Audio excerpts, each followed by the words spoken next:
Hello everyone, welcome to the Daily Current Affairs by Neo IAS. So today on 3rd April 2019, we are going to discuss the topics EPCA, Purchasing Managers Index, Graded Response Action Plan, Current Affairs Capsule, and in Map Aided Program we will be dealing with Bolivia and PQRS. So our first topic is Environment Pollution Prevention and Control Authority for the National Capital Region, that is EPCA. So it's a topic from government intervention, and why it came in news because a model it was adopted at the Lajpat Nagar for its parking management and decongestion plan. Okay, and this model it was praised by the EPCA.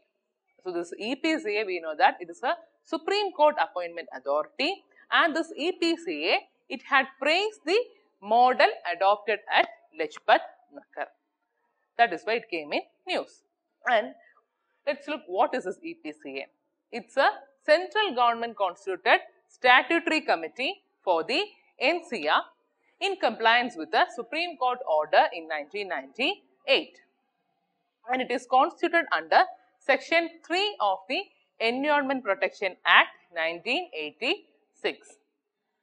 So, its major objective and functions include protecting and improving the quality of environment and also controlling environment pollution in the NCR, and it also assists the apex court in various environment related matters in the region. These are its two main objectives. Actually, it consists of a 15 members eminent panel, and it includes Environment Secretary of the National Capital Territory of Delhi, that is NCT, then the Chairperson of the New Delhi Municipal Council, then the Transport Commissioner of the NCT, and the Commissioners of various municipal corporations of Delhi, and Professors of IIT Delhi and JNU. So, it consists of an eminent panel of 15 members. Okay. So, our second topic, that is Purchasing Managers Index. So, it's a topic from economy. So, in India, this Purchasing Managers Index, it was published by a Japanese authority called Nikkei. Okay. And why it came in news because the Nikkei India Manufacturing Purchasing Managers Index, they came in at a lower reading in March. Okay. In February, it was approximately 54.3, but in March, it came at a lower reading. That's why actually it came in news. So, about this index, this Purchasing Managers Index, it is an indicator of economic health of the manufacturing sector and service sector. It is based on 5 major indicators, and they are new orders, inventory levels, then protection, supplier deliveries, and employment environment. These are the 5 major indicators. And actually its major purpose is to provide information about current business condition to company decision makers, analysts, and purchasing managers. That is its basic purpose. Okay. And as I said earlier, in India, this PMA data it is published by a Japanese firm called Nikkei, but it is compiled and constructed by market economics. We know that in US it is done by ISM. Similarly, in India, it is done by Nikkei. And a manufacturing PMI and service PMA, they are prepared and published by the two. Okay. So, actually how we estimate this is, it is like that. If the rating is above 50, then the manufacturer PMA it indicates an expansion in its activity, and if it is below 50, then it denotes a contraction. So, it's very easy. If it is above, it indicates above 50, it indicates an expansion in activity, and if it is below 50, it denotes a contraction. And this Nikkei 225 and it is more commonly called the Nikkei, or it is otherwise called Nikkei index or the Nikkei stock average, and actually it is a stock market index for the TSE.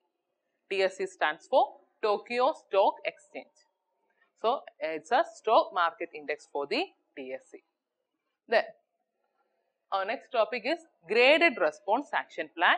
It's a topic from environment, and the CPCB task force, it found that 27 instances of air polluting activities in Delhi NCR as a part of its vigilance done by this GRAP.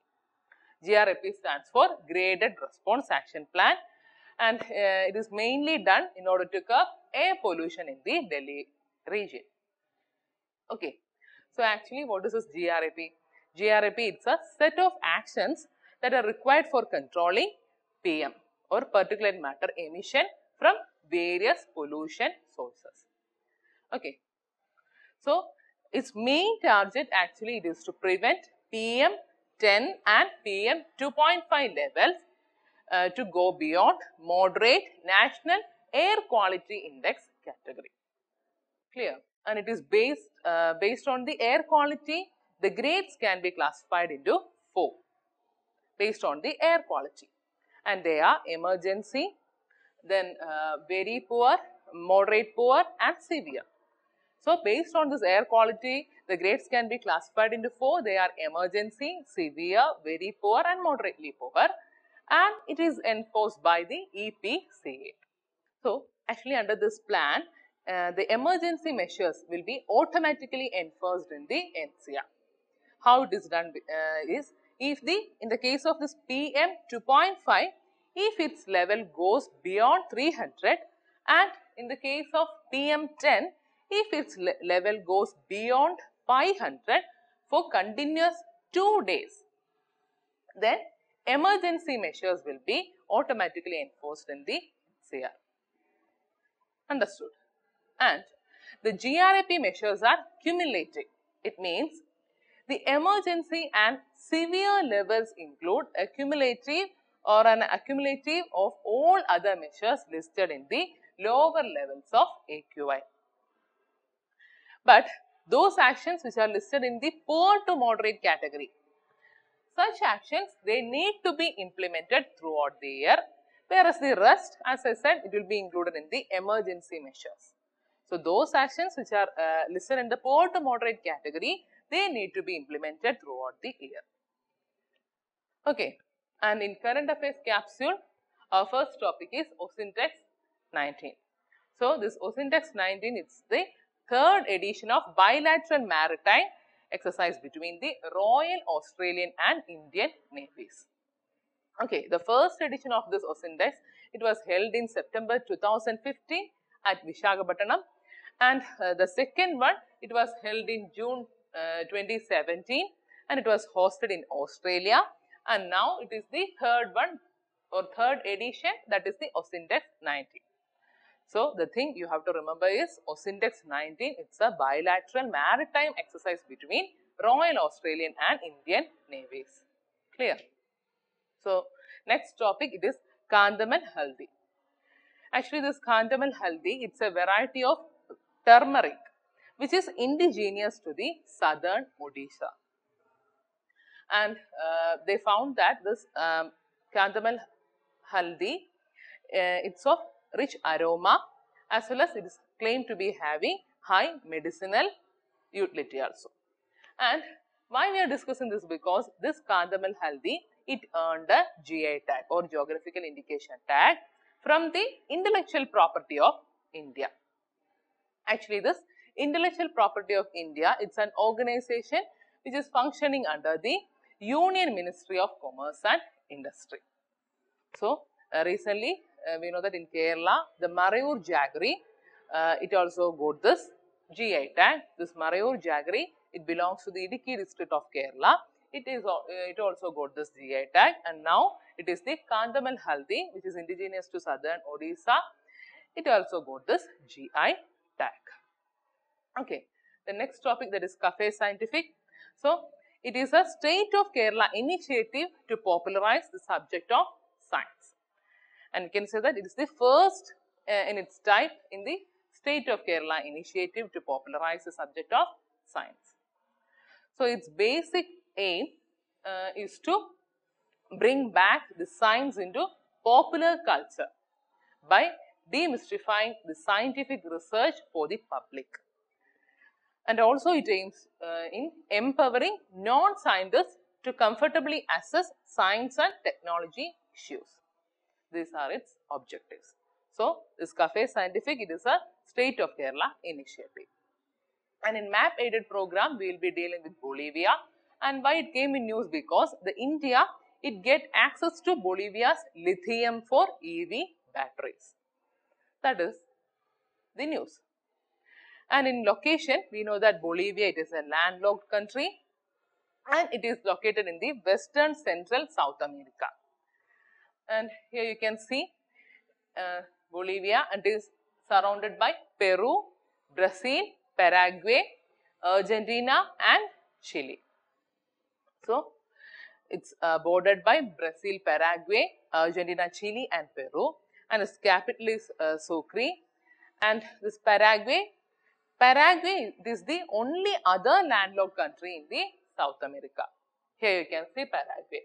So, this Bolivia, it is a landlocked country, and this Paraguay, it is the only other landlocked country in the South America. Okay. And in prelims question revision series, today we will be dealing with a question from economy. The priority sector lending by banks in India constitutes the lending to A. Agriculture, B. Micro and small enterprises, C. Weaker sections, D. All of the above. So, it is a question related to priority sector lending by banks. So, actually this priority sector lending by banks, it is an important role which is given by the RBI to the banks, so that each bank, they have to provide a specified portion of the bank lending to certain specific sectors like agriculture and allied activities. Then they have to give to poor people in order to build house, then for micro and small enterprises, etc.